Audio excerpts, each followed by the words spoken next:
அதுக்கப்புறம் இப்போ பிஏவேர் of March April சீசனுக்கு வரும். விஜய் சாரோட சீசனும் வருது, புது வரவு. சபீர் கிட்ட கேட்டால் 40% இருக்குது மாப்பிள்ளன்றாப்புல. எப்போ கேட்டாலும் அது சபீர் தான் சொல்கிறான்னு பார்த்தா சபீரை விட இன்னும் நிறைய பேர் அதை தீவிரமாக சொல்கிறாங்க. விஜய் 2வது கருத்து, நான் அதை கருத்தை பதிவு. சரி, எவ்வளோ சதவீதம்ன்றது சபீர் அவர்கள் அவர் பேசுவார் நம்புகிறேன். என்ன பொறுத்தவரைலாம் ஒரு 8லிருந்து 15% வாக்குகள், அதாவது விஜய் அவர்கள் விஜயகாந்துக்கும் கமல் அவர்களுக்கும் நடுவுலையோ இல்லை விஜயகாந்த் ஐயாவோட கொஞ்சம் வாக்குகள் கூட வாங்கலான்ற மாதிரி ஒரு யதார்த்த அரசியலை நான் பேசுகிறேன். இப்போ இது பிவேர் ஆஃப் மார்ச் ஏப்ரல். நம்மளாம் அந்த 10th +2 படிக்கும்போது வாத்தியார் சொல்வார் beware of March beware of April அப்படின்னு. என்னென்னா தேர்வு வரப்போகுது. அந்த மாதிரி இப்போ வந்து எல்லா அரசியல்வாதிகளுக்கும் மார்ச் ஏப்ரல்னால் அவங்களுக்குமே லைட்டாக அந்த ஒரு பயம் இருக்கும், பதட்டம் இருக்கும். அந்த பதட்டம் முதல்வர் ஸ்டாலினுக்கு இருக்குது. சுவாமிநாதன் கூட சொன்னார் பையனுக்கு வந்து விடுமுறையே கொடுக்கல அப்படின்னு. அது ஏன்னா போன வாட்டி மெட்ராஸு, திண்டுக்கல், அப்புறம் மதுரைலாம் சிம்லா மாதிரி குழுன்னு இருந்தது, டெம்பரேச்சர் மைனஸ் ஆச்சு, அதனால போன வருஷம் கொடுக்கல. இந்த வருஷம் வரும் அப்படின்றது தெரிஞ்சதுனால ஸ்டாலின் சார் கொடுக்குறாரு. இப்போ நான் எப்படி பார்க்குறேன்னா எல்னினோலாம் வரப்போகுதுன்னு சொல்கிறாங்க. கொடுங்க, யார் வேணானது, 10,000 கொடுக்குறேன்றாங்க, 2,000 கொடுக்குறேன்றாங்க, போட்டு இலவசத்தை கொடுத்து அச்சு காட்டுங்க யார் பெரிய தலைவர்னு. நாங்கள் என்ன வேணாம் நான் சொல்கிறோம். கொள்ளையடிக்கும் போது கொண்டு நிறைய லம்பாத்துன்னு போகிறீங்க, கொடுக்கும்போது கொஞ்சம் கொஞ்சமாக கொடுக்குறீங்க. அதனால் விஜய் என்ன தயவு செய்து இந்த அரசியலை நல்லா புரிஞ்சுக்கணும். பெண்களுக்கு பாதுகாப்பு, அதுக்கப்புறம் ஊழல் கட்சி, ஊழலாட்சி, இப்படி பஞ்ச டயலாகை நிறுத்திட்டு அவர் இன்னும் தீவிர அரசியல் பேசணும். ஒருத்தர் 1020 கோடி வந்துட்டு டெண்டர் ஊழலாம். நீங்களும் டெண்டர்லாம் டீல் பண்ணுவீங்க அதிகாரத்துக்கு வந்ததுக்கப்புறம். அப்போ கொஞ்சம் உஷாராக இருங்க. ஏன்னா டெக்னிக்கல் டெண்டர் வயலேஷன்ஸ் இருக்குது, ஜாப் ஃபார் ஸ்கேம், வேலை வாய்ப்பு கொடுக்கறதுக்கு அதுக்கு ஸ்கேம் இருக்குது. அதெல்லாம் எதுவுமே பேசலைங்க. அவ்வளோ இளைஞர்கள் ஆரவாரமாக கத்துறாங்க. எனக்கு தெரிஞ்சு அதில் பாதி பேருக்கு வேலை இருக்காதுன்னு வச்சுக்கோங்க.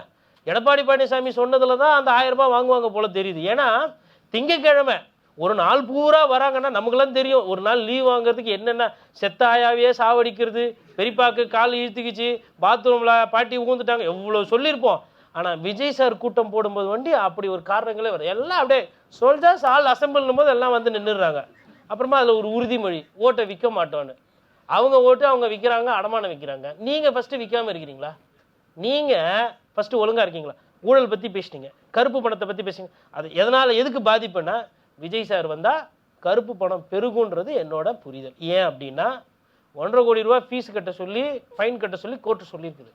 அதை பற்றி எதுவுமே சொல்லலை. அரசு கஜானாக்கு தானே போகுது, ஏழை பாழைகளுக்கு தானே போக்க போகுது. அப்போ சொல்லலை. அப்போ படத்தில் இருக்கும் பொழுதே கருப்பு பணத்தை வந்து நீங்கள் வந்து அப்படியே அது பேச மாட்டேங்க. அதாவது அவர் மீது வந்து கோர்ட் வந்து பணம் கட்ட சொல்லிச்சுன்றது எல்லா ஊடகத்துலையும் வந்துச்சு. ஒன்று நீங்கள் பேப்பர் படிக்கலையா, இல்லை செய்தி வாசிக்கலையா, இல்லை நீங்கள் எப்போ இருந்தாலும் உங்கள் காதாண்ட யாரா விசில் அடிச்சுனே இருக்கிறாங்களா, நாட்டு நடப்பே தெரியாமல் இருக்கிறீங்க. அப்போ இதில் எது உண்மை? என்னடா நம்மளை பற்றி இப்படி ஒரு தீர்ப்பு வந்திருக்கே. குறைந்தபட்சம் சசிகலா அவர்கள்கிட்டயோ எடப்பாடி பழனிசாமிகிட்டயோ போய் கேட்டால் அது தவறான செய்தி, அதை நாங்கள் எதிர்கொள்கிறோம், அதை விரைவில் நாங்கள் சரி செய்து விடுவோம் அப்படி ஏதோ சொல்லிட்டு போகிறாங்க. அதே அண்ணன் திமுகவில் போய் கேட்டால் பக்கத்தில் ஆர்எஸ் பாரதி இல்லை அந்த சைடு டிகேஎஸ் நான் தான் நேரு அப்படியே கவர்மெண்ட் உட்காந்துருக்கிறேன், அண்ணன் பேசுகிறேன், அவர் அதை சமாளிப்பார், அதை வந்து சரி செய்வார், ஏதோ பண்ணுறாங்க இல்லையா. ஏதாவது பண்ணுங்க. நாங்கன்னா பேயா பூதமா பத்திரிகையாளர்கள்? இல்லை நாங்கள் வந்து விஜய் அண்ணா அழகாக இருக்குன்னு கொஞ்சம் கட்சி ஜோம்பி மாதிரி கட்சி எடுத்துன்னு போயிடுவோம் வீட்டுக்கு? ஒன்றும் பண்ண மாட்டோம் சார். நீங்கள் வாங்க, சார்பேட்டா பரம்பரையில் சொல்லுவாங்கல்ல, 2 ரவுண்டு 2 கட்சிக்கு நடுவில் போட்டி இல்லை, 2 ரவுண்டு நிற்க மாட்டான், வேம்பில் எடுத்து நிற்ப இல்லை நீ அப்படின்னு வாங்க பாரு. அந்த மாதிரி பத்திரிகையாளர்கள் தயவு செய்து சொல்கிறேன் அண்ணே, வி ஆர் வெயிட்டிங். நான் வேணா கூட முதல்ல சபீருக்கு பின்னாடி உட்காந்துக்கிறேன். முதல் ரவுண்டில் சபீர் அவர்கள், TN ரகு, இவங்க எல்லாமே என்னோட நண்பர்கள். அண்ணன் ரமேஷ் அண்ணன் கூட இருக்கிறாரு. இவங்கெல்லாம் முன்னாடி உட்கார, நான் பின்னாடியே உட்காந்துக்கிறேன். ஆனால் நீங்கள் வந்து எங்களுக்கும் காட்சி தரணும். இதில் ரொம்ப முக்கியமானது என்னென்னா, மோடி அவர்கள் தமிழகத்தில் பிடிக்கும்ன்றது எல்லாருக்கும் தெரியும். ஆனால் அந்த பிடிக்கும் சொல்கிறேன், எல்லா இடத்துலையும் ஓட்டு போடுவாங்களாம், இங்கே வந்தால் கருப்பு பலூன் விடுவாங்களாம். அந்த மோடியை பற்றி விஜய் சார் பேச மாட்டார். ஏன்பானா மௌன விரதம் அப்படின்றாரு. எதுக்குன்னா நான் தாங்க சொல்லிட்டேன் பாசிச பாஜக அப்படின்னு. சரி, பாயசத்தை பற்றியே பேசுகிறீங்க. சரி, பாயாசத்தை எதிர்த்து எதனா கேஸு போட்டிங்களா?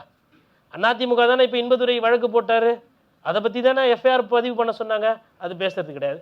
அதுக்கப்புறம் இன்னொன்று என்னென்னா, ரொம்ப முக்கியமான ஒரு விஷயம் வந்து இப்போ விசில் சத்தம், கடைசியாக முடிச்சுக்கிறேன். அது வந்து யாருக்கு பாதிப்புன்னு சமீபமாக இந்த நிறைய இந்த காது பிரச்சனை நிறைய பேருக்கு வருதுங்க. ஏன்னா அது பருவகால மாற்றையா வயசாகுதுன்னு தெரியல.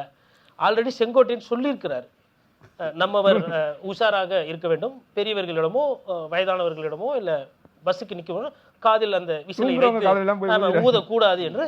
இது வந்து கொஞ்சம் இது வந்து என்னன்னா கொஞ்சம் பார்த்து பண்ணணும். அது இந்த நாயெல்லாம் பார்த்தீங்கன்னா பயப்படுங்க பட்டாசு கிட்டாசு வெடிச்சா. அதுலேயும் இப்போல்லாம் வந்து எல்லாம் பெடிகிரி டாக்ஸ்லாம் வெடிக்கிறாங்க. அந்த மாதிரி எதனா ஊதி கீதி வளர்த்த நாயை கையில் கடிச்சிட்டு கூட ஓடுற ஒரு சூழ்நிலை வரும். ஒரே யதார்த்தமாக நான் சொல்கிறேன். எதை எவ்வளவு பயன்படுத்தணும்னு தெரியாமல் அவங்க பயன்படுத்துகிறாங்க. அதை தாயுள்ளத்தோட விஜய் அண்ணா வந்து அவரோட தாவேக தொண்டர்கள்கிட்ட சொல்லி நெறிப்படுத்தினா அந்த பாதிப்பை குறைக்கலாம். பாதிப்பு ஃபுல்லாக குறைக்க முடியாது, ஓரளவுக்கு குறைக்கலாம்.